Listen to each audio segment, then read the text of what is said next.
మీ business ఏదైనా మీ ఊర్లో promotion చేయాలంటే అది సుమన్ టీవీతోనే సాధ్యం. ఇప్పుడే సంప్రదించండి. పోయినసారి జగన్మోహన్ రెడ్డి రైతుల దగ్గరకు వచ్చి చెప్పారు, మీ తరఫున ₹1 నేనే ఇన్సూరెన్స్ కింద కట్టి డబ్బులు ఇస్తాను, పంట నష్టపోతాయని చెప్పి ముఖ్యమంత్రి అయినాక చేతులు ఎత్తేసినటువంటి పరిస్థితి. రైతాంగాన్ని పూర్తిగా వారికి గత ప్రభుత్వంలో వచ్చేటటువంటి పథకాలు కూడా మర్చిపోయి, రైతులను మర్చిపోయి పరిపాలించిన దుస్థితి.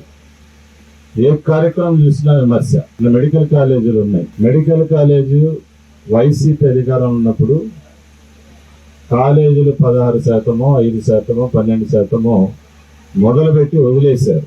చిల్ల చెట్లు గబ్బిలాలు జరుగుతూ ఉన్నాయి. వాటిల్లో పేద పిల్లలు డాక్టర్ కోసం చదవాలంటే వాటి వల్ల ఆ చదువు దూరం అయిపోయింది. పేదవాడికి కార్పొరేట్ వైద్యం కూడా దూరం అయిపోయింది.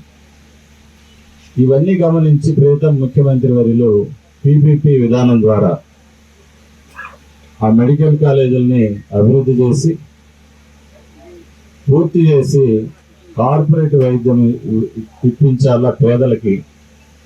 పేద విద్యార్థుల దగ్గర 1700 సీట్లు, అదనపు సీట్లు, ఎంబీబీఎస్ సీట్లు వస్తాయి. వీటి ద్వారా పేద వర్గాలు అభివృద్ధి చెందుతాయంటే దాన్ని కూడా రాద్ధాంతం చేస్తారు. వెలుగొండ ప్రాజెక్టుని పూర్తి చేయకుండానే జాతికి అంకితం చేసిపోయినా. అది జాతీయ ప్రాజెక్టు కాదు. వాస్తవం అయితే ఏ జాతికి అంకితం చేసిందో జగన్మోహన్ రెడ్డి తెలియాల, ఎక్కడ ఉన్నటువంటి వైసీపీ నాయకులకు తెలియాల. చాలా పని ఉంది వెలుగొండ ప్రాజెక్టులో.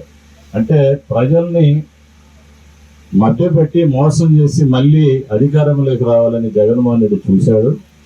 కానీ రాష్ట్ర ప్రజలు చాలా తెలివికల్ల వాళ్ళు.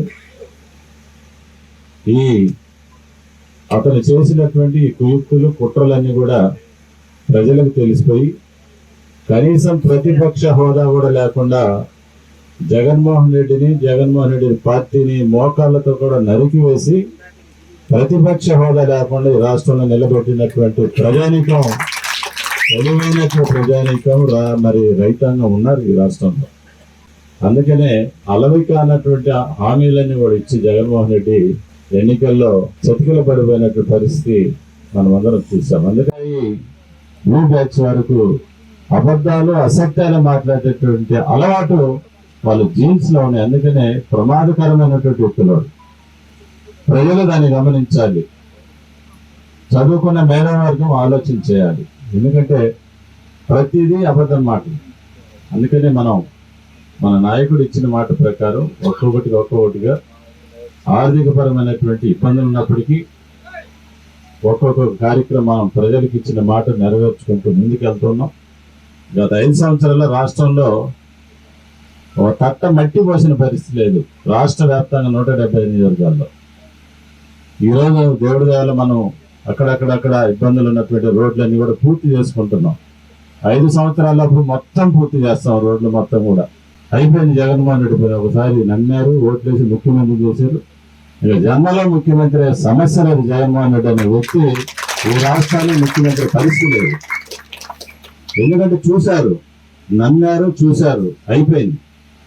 ఏమి చేయడు రాష్ట్రానికి అనేది ప్రజల్లో ఉంది.